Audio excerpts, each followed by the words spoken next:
Oh, oh, girl, tonight.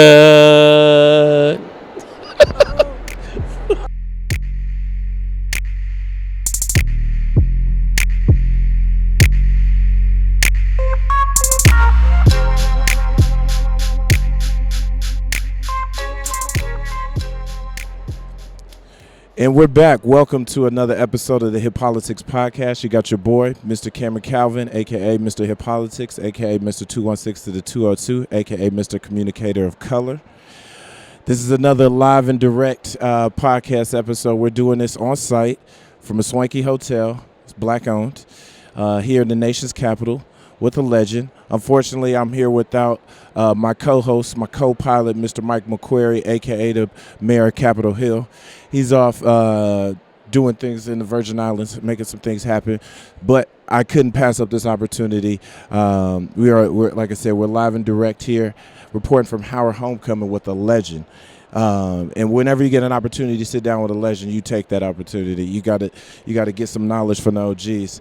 I'm here with the one and only Mannie Fresh. Yes, sir. Super producer, super artist, group artist, founder, trailblazer, sound definer. I would say sound definer. Like you definitely define the sound, define the era. One of God's favorite people. One of God's favorite people, Yes. God's son. Yes, I like Yes. that. I like that.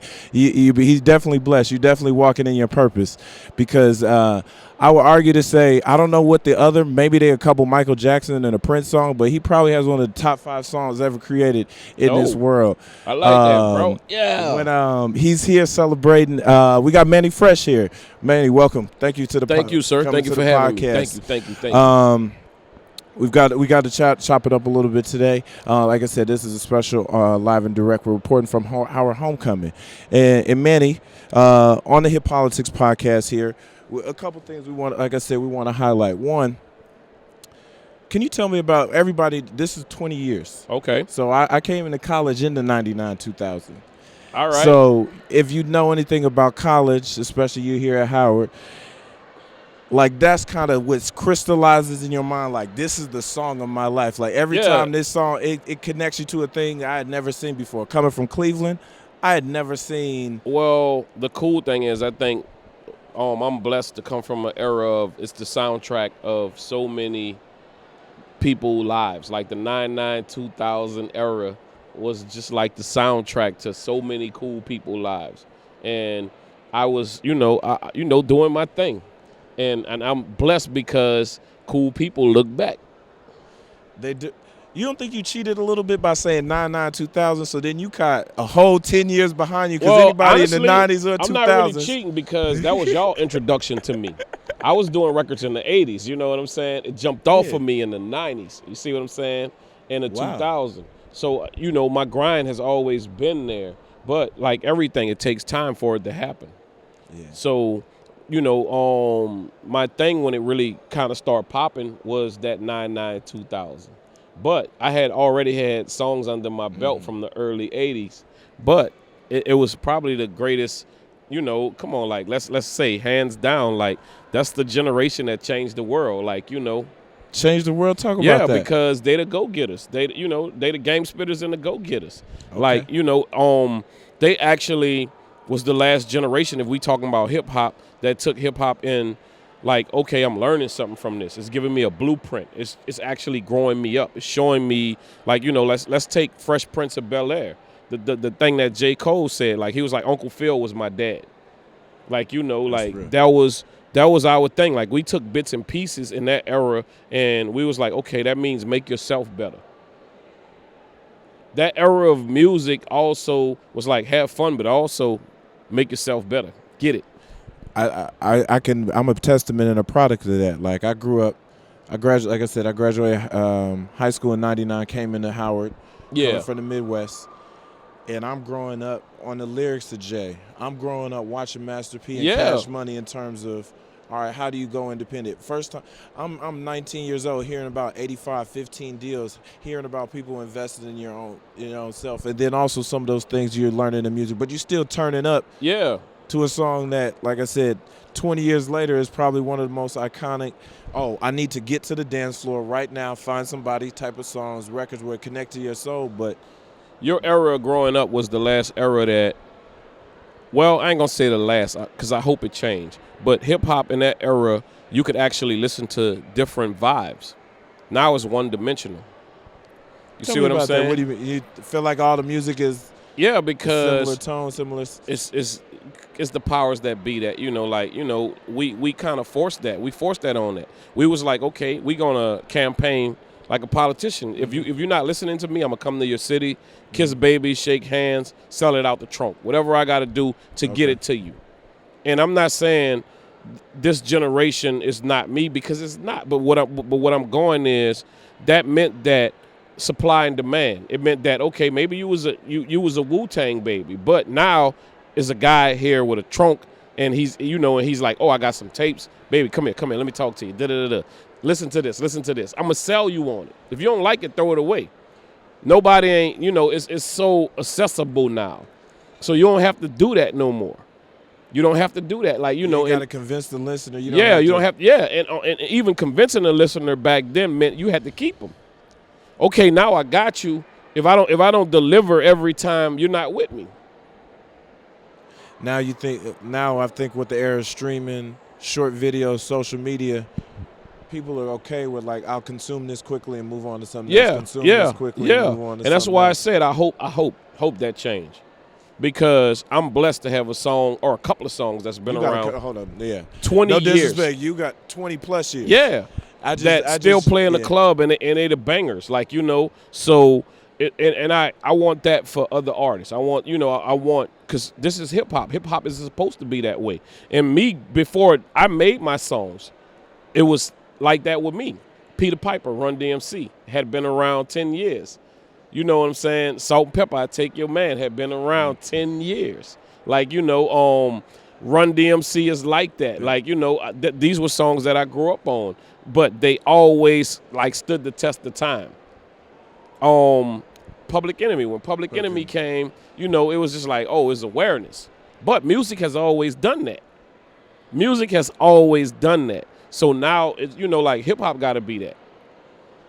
Well, hip-hop is the number one genre in the world, and that's a good segue into my next question and my next kind of topic to explore with you. With hip politics, what the idea is that hip-hop is the number one genre, number one culture mover, number one not just in music, but like I said, it's a culture. It is very much a language. Very much. It is a generation. When you say the hip-hop generation, you're talking about Lil Pump is 18, and you got people who are 50. Jay-Z gonna turn 50 in December. Yes.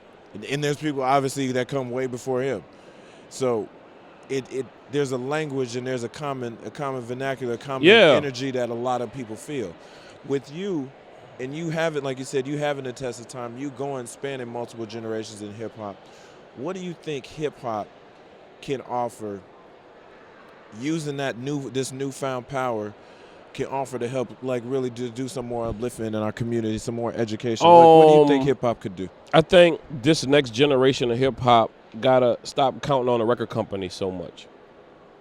Like, we need a lot of kids to be bosses, and and it's just my opinion. And what I mean is, you gotta grow up, like, and all of us got these beginnings where, okay, we having fun in hip hop, including me, including Jay-Z. But you grow up and you start going, oh, I'm paying attention to my environment. I'm paying attention to my neighborhood, and now I'm on something else. Record companies won't allow you to do that because they always want, like, oh, we want you to keep you in this comfort zone. Because they just want to make hits. They're just trying to monetize. But we are people that we care about what's going on in our community. So it's going like, I can't be here for forever. I can't be this guy who, okay, I get it. Those songs was cool, but now I'm thinking like a grown man. When I was a kid, I did kid stuff. You know what I'm saying? Like a grown man, I put that away. Marvin Gaye had to grow up. Everybody on Motown had to grow up. You know, when the whole social movement of black people doing incredible, cool things, like 1 minute, you know, we making all of these incredible love songs. Then we have social awareness. Then we going like, oh, what's going on? What's going on? Things that Perfect example. What's going on? Person who made all these love songs, but like one of yes, his most sir. iconic songs. Yes, sir. Yes, is sir. really like talking about what's going on in our society and our community. Yes, sir. So sometimes you got to step outside of your comfort zone. If the record company ain't having it, then do it anyway, because I think I would never want to die and not ever say something that I really wanted to say when I let everybody dictate every move that I wanted. And I'm not saying this is for everybody, but I just think as an artist, you deserve to tell that to the world, like, you know what, how you feel, like to say like, okay, I'm paying attention to my neighborhood. Y'all ain't doing us right or whatever is going on. Like, I get it. I made a couple of crazy songs because at that time, that's how I felt. But when you look around sometimes, awareness will wake your ass up. And I think there's a lot of artists that, to that point, there are a lot of artists that put that kind of music and awareness, but to a banging beat with a good hook, a bridge I can sing. I mean, obviously there's the J. Cole's and the Kendricks, but even Rhapsody. I was just watching the BET Hip Hop Awards. It made me feel good. I mean, the Baby was going crazy, Little Baby was going crazy, Megan Thee Stallion. I love their music, and even some of their stuff. I mean, they're talking things. But to give Rhapsody, I don't know if you saw, they gave Rhapsody a prominent, yes, speech. And it still had a dope presentation, dope music, dope artistry, visually. But as a woman who puts a lot of substance in her music, I think you could have some faith in it. It's not that I don't have faith in it. It's more of I just want like more of it. Yeah. I want more of it. I feel you. I want more of it, and I know, like, come on, like Mannie Fresh, I'm the twerk king. I get that. But as a grown man, Mannie Fresh, I'm daring people under me to do something greater. Like, you know what I'm saying? I'm like, yeah, I love y'all songs. I love everything that y'all doing. But I also want you to be socially awake. That's what I'm saying.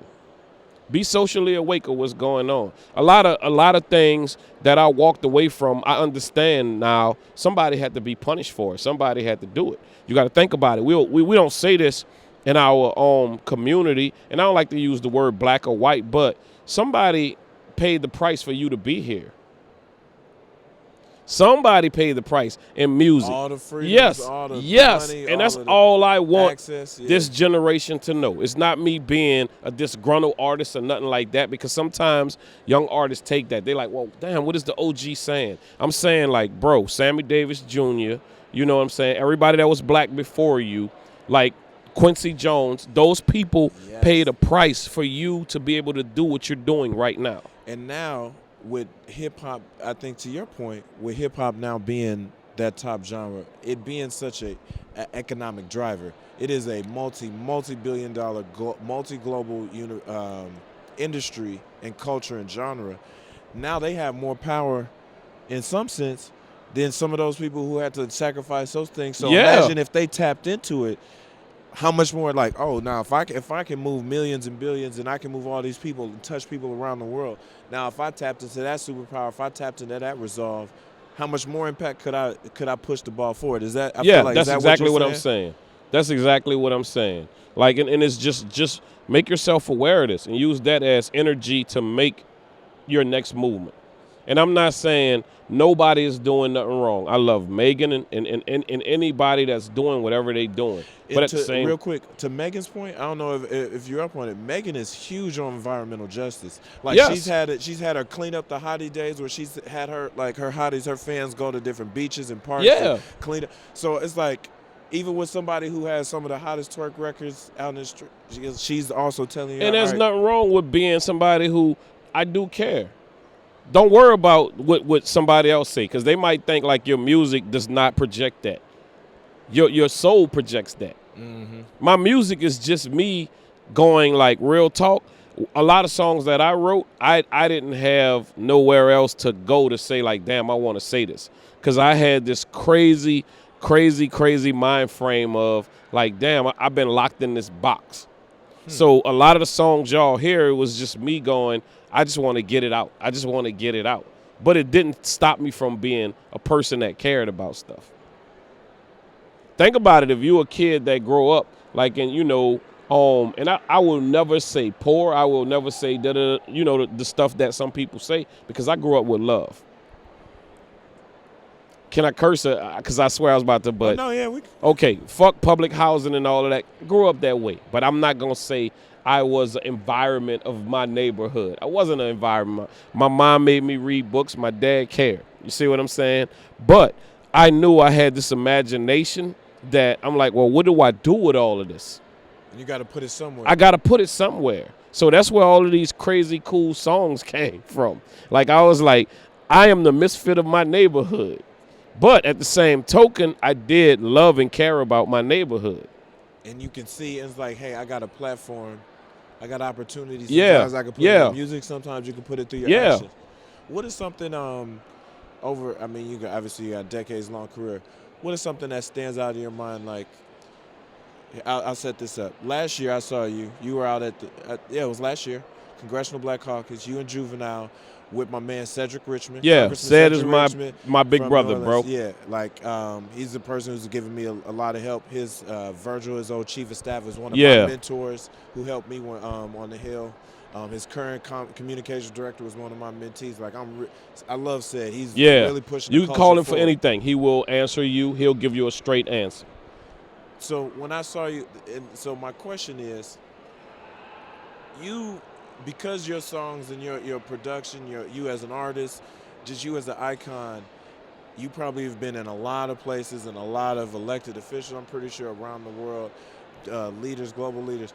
What is one of the oh shit moments you had when it's like, I can't believe, because to me it was the oh shit that, like, you don't know who was backing up in that crowd. I'm talking about members of Congress. I'm talking about, like, people who, business leaders, like, people like, you know how conservative I know you. Yeah. When it came on, and so you don't know who these people maybe are, but I'm having an oh shit moment. Like, I cannot believe I'm seeing her bend over and twerk this right now. What is a place over your career? Actually, it was here maybe 6 or 7 years ago. Ced brung me here, and I don't even know what was the theme of the party, but it was a black tie party. And I'm going, you sure, bro? And he was just like, do whatever you want to do.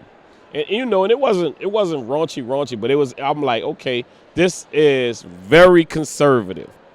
It's very conservative. Now, that night, Juvie didn't rap. He was just MCing for me. Like on some old school block party where we grew up on. Just hyping it up. Hyping the and crowd up. Okay. His vocabulary was all over the place, but they was just like, whatever. You mean like cussing? Like, yeah. And he ain't spared them on no kind of way. He was saying the most obnoxious shit you could ever think of, and I was just like, okay, we about to get kicked out of here. They still going, yeah, and I was like, bro, I can't believe this. Y'all connect. I'm telling you, the sound, the movement, like, it connects to a whole different. Like I said, multiple generations. Yeah. Multiple generations. Multiple generations. And music offers a different place in our soul and our minds that allows us, like you said, to learn some things, to get emotions out, things that we all have imaginations. That's what we live through that music. So it connects to everybody in a different way.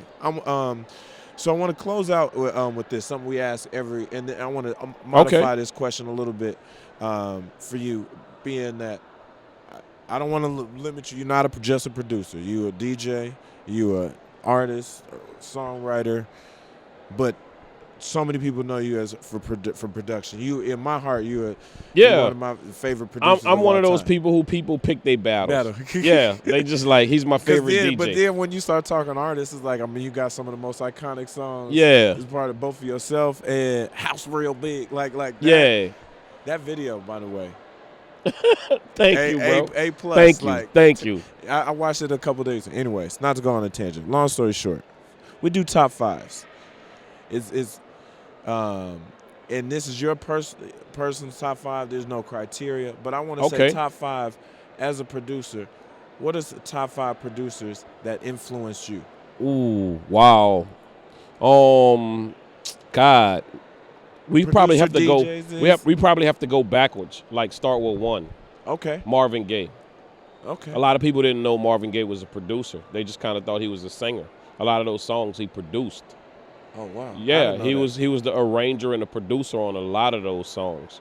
Like, you know, so I would say Marvin Gaye for just standing up for this sound and this belief that, you know, and when I listen to some of his stuff, it's like the greatest thing in the world because it's still there's a message in it right now. It's still relevant right now.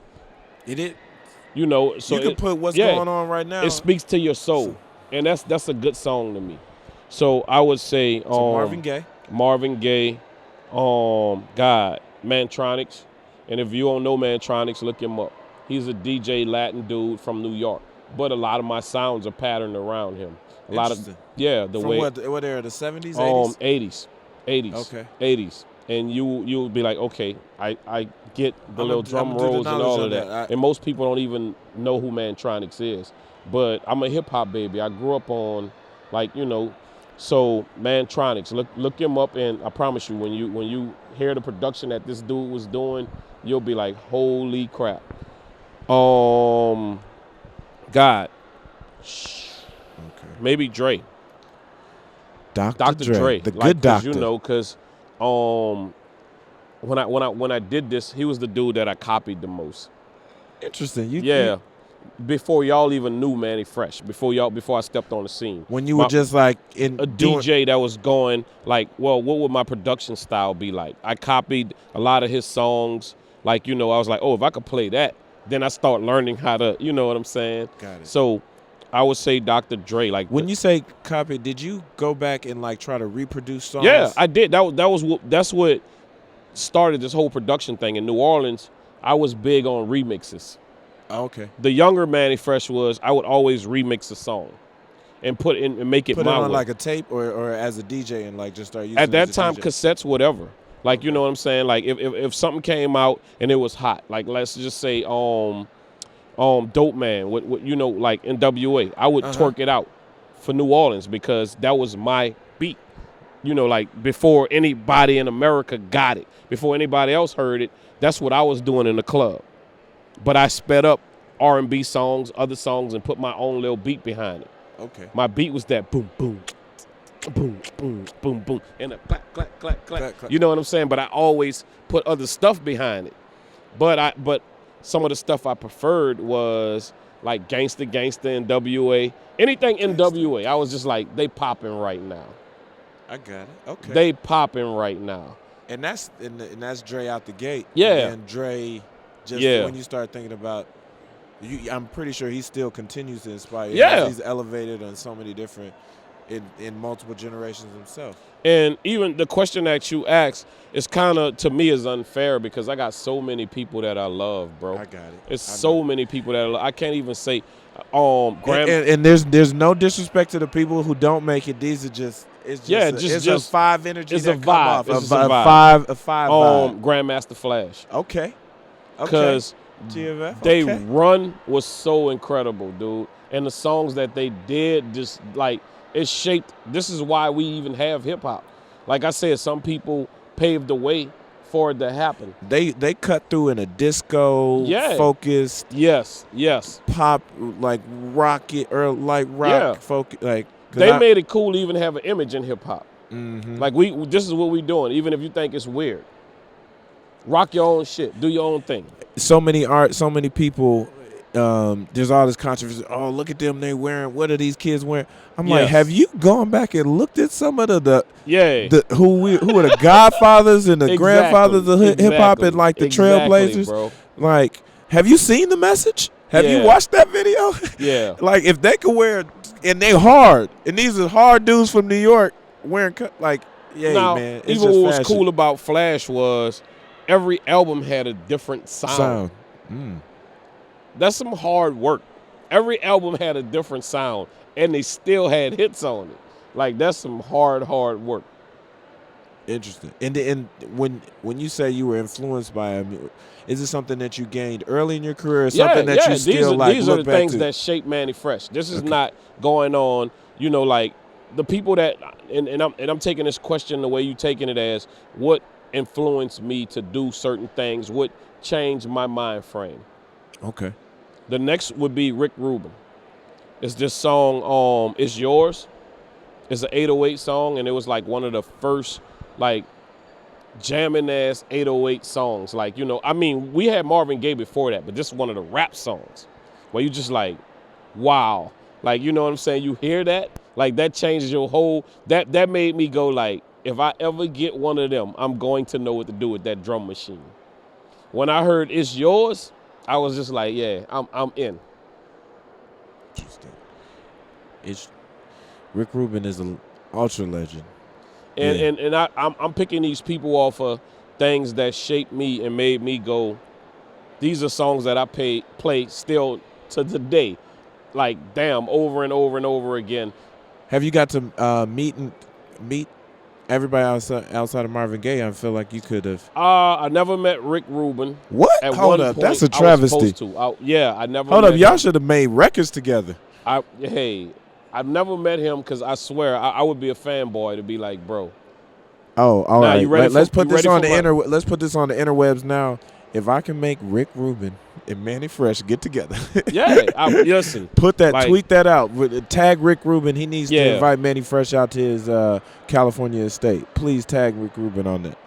Now, don't take this because I know people got a way of twisting shit. What I'm about to say, the early Kanye. Why you got to twist that? Because people will be like, well, what do you mean by the early Kanye? I'm not saying like his production is bad. It's not. It's just different. No, it's a different energy and vibe. It's a different energy and vibe. As a person who college dropout was in the prime of my music listening careers, came college out dropout as was like hungry 20 as shit to me. And even all the way up to late to me, even while college dropout is great, Late Registration has some of my favorite songs of life. It got 2 or 3 songs that like. So you get what I'm saying? I the feel earlier Kanye, and it definitely feels different than that song. And I get it because, like I said, we all got to grow up. Like he got to grow up, and none of his production is bad, but some things they catch you in your life and they become a part of your life. The earlier Kanye is a part of my life, so that's you can remember. And you were in your mode. You were still like, but at the same time, I was like, this dude is a beast. How did you have time to hear Kanye stuff if you constantly working? I'm a DJ. Okay, you've always DJ even while you producing and as an artist and stuff. I'm a DJ. I'm a DJ first. So I'm gonna check out everything that's out there. I didn't know you thought about you think of yourself as like a DJ first. Yeah. I think I'm if you had to ask me, I'm really not a producer. I'm not none of that, a songwriter, none of that. I'm a DJ. Interesting. God has blessed me to do all of those things, but ultimately I'm a DJ. And my biggest joy is to rock a party. As you about to do. Yeah, some people is a hit song, and don't get me wrong, I love hit songs, but I'd rather much know that I'm responsible for this crowd right now, and I got to take you away from everything that's going on in your world for whatever time I'm DJing, and I'm responsible for letting you have a good time. Wow. That's what a DJ does. Like, you don't just play records. You take people away from life, and you got to let them escape, and through music and good vibes and energy, you take them away. That's what a good DJ. That's what a good song, a good like. No matter where a DJ, you put the DJ some speakers up in the right place. No matter where, you could be in a hole in the wall, in a warehouse, in a stuffy one of the, like you said, one of the stuffy things in this hotel lobby. The right DJ right now, this lobby behind it could turn them all the way up. Like I met good DJ, Cool Herc, and that was his definition, and I've been that way ever since. He was like, a DJ's job is you're supposed to help your community. You're supposed to save these people who, like, whatever you're going through, your job is supposed to make it better. You're supposed to help them escape for whatever long you out there. To be like, oh, it's going to be all right. Dude put me in the mood where, like, real shit, like, he rocked this shit. Wow. That's deep. Like, that's enlightening. Well, Manny, thank you. Thank like you, I said, sir. this is you. You don't realize how big of a bucket list this is. Checking this. Like I said, I know this is what we do, and I don't get starstruck easy. But like I said, when I came into Coward, where we're at now, like how crazy it is when you coming from the Midwest. Like I had a cool. I mean, I was in the city, but now I'm in D.C. I'm away from my parents, and I go to my first little ice cream social. We go to our first party, and somebody plays "Back That Ass Up," and I got girls and no chaperones. Yeah. I get it, but that's and then now 20 years later, as I've gone throughout life, and it's like, wow. So but that's what part of hip hop is too. It's supposed to grow you up. It's supposed to be life lessons and all of that. It was. You gonna remember, just like you said, when that record got played, you remember that first time somebody actually backed it up on you. I did. Well, thank you. Oh, I guess they turned the lights out. Oh, they giving us the hint. The lights coming for the Hip Politics podcast. I appreciate it. I appreciate this time. I appreciate the conversation, brother. Thank you, sir. DJ Mannie Fresh. And you got your boy Cameron Trimble, a.k.a. Mr. Hip Politics, a.k.a. Mr. 216 to the 202, a.k.a. the Communicator of Color. And this is another special live edition. Shout out to, you can follow us at the Hip Politics Podcast, Hip Politics News, me at Mr. Cameron Calvin, my co-host at DC Noob 90. We out here. This is big. This is big. So make sure you tell a friend, tune in. And with that, we out. Peace. Hip Politics, baby.